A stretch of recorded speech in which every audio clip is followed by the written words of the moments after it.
Shin ka taba damuwa akan dalilin kana son wani bayan shi bai damu da kai ba? Hakan yana iya kasancewa a soyayya ko kuma zamantakewa mu ta rayuwa. To ka sani nuna damuwarka akan wani ba shi bane mai muhimmanci a cikin wannan rayuwa. Abin da zaka yi anan shine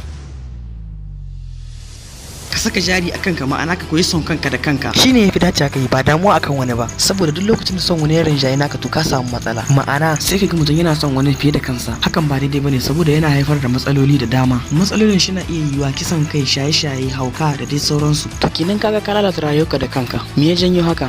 Son wani da kake yi fiye da kanka.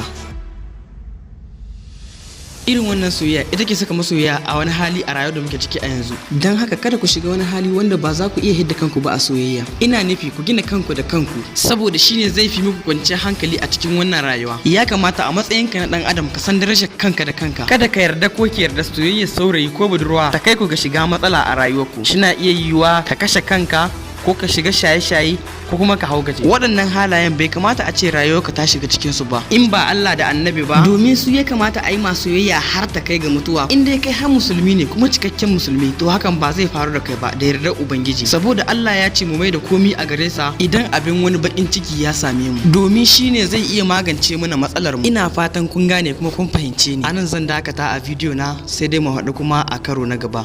Nagode, wassalamu alaikum.